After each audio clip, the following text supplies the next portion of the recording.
Hi everybody, welcome back to the Feynman technique. Today we'll be evaluating this integral that I got from the channel Mathematics MI. We're going to be using this identity that I derived in a previous video. I will link to that video in the description, and let's get started. First step, I'm going to break this integral up into two separate integrals. We'll write this as I is equal to the integral from 0 to 1 of cosine natural log x over x plus 1 squared dx plus the integral going from 1 to infinity of cosine natural log x over x plus 1 squared dx. Making the substitution that x is equal to 1 over u, we get dx is equal to negative 1 over u squared du. That would make this integral, plus the integral going from 1 to 0 of cosine of natural log 1 over u, which is cosine of negative natural log u, which is still just cosine natural log u over 1 over u plus 1 all squared times negative, I'll use that negative to put this back, 1 over u squared du, and I'll use that u squared to distribute inside the parentheses, giving us back our u squared plus 1.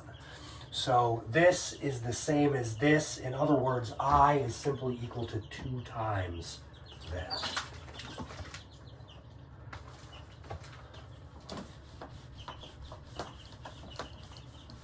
Okay.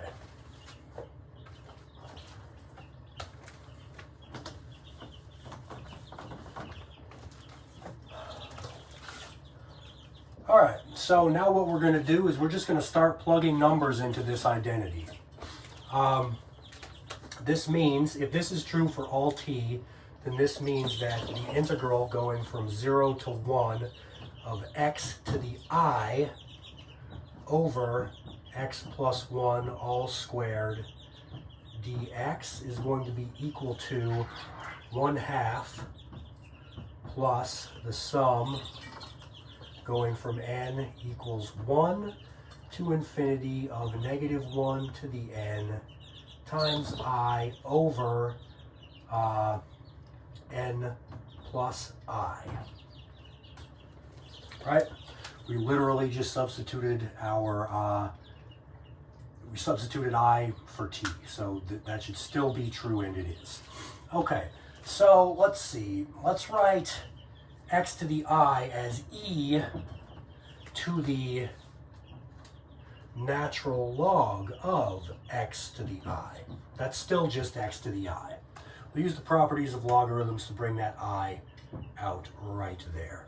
Now, we know that e to the I something is equal to cosine something plus I sine something.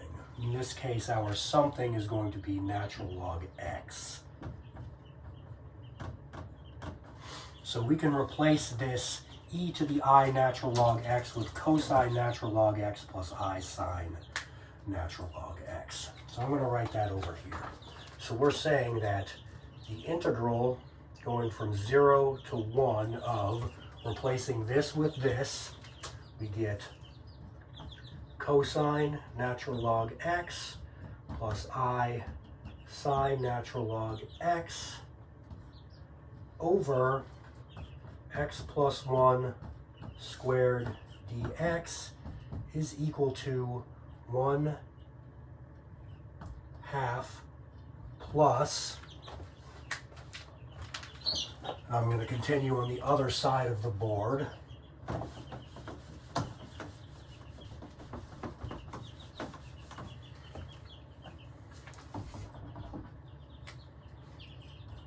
plus the sum going from n equals 1 to infinity of negative 1 to the n times I over n plus I. Okay. Now, taking the real part on both sides would give us this. It would just eliminate this plus I sine natural log x from here. So we'd just be left with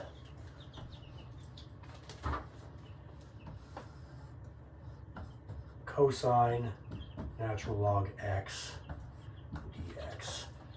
That's equal to the real part of this side. Well, the real part of 1/2 is still 1/2. But then we need to take the real part of this. All right, well, in order to take the real part of it, we're going to need to get rid of this complex number in the denominator. So we'll do that the usual way. We'll multiply the top and the bottom by the complex conjugate, I believe is what it's called.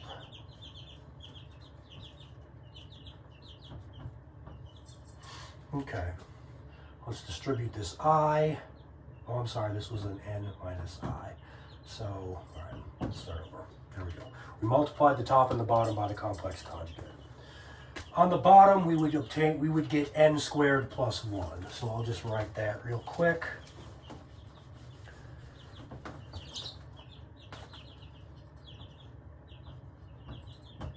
I didn't need a parentheses there, but oh well. Okay, so distributing this I, we get IN and then plus 1. Taking the real part would basically get rid of this entire thing on the top, because we would be taking the real part of some imaginary I times a real valued N, so that would drop out. So taking the real part on both sides just gives us this. And that's, there you go, that's the answer. This is equal to I. But don't forget about that 1/2 there. So yeah, the integral from 0 to infinity, oh, I'm sorry, my mistake.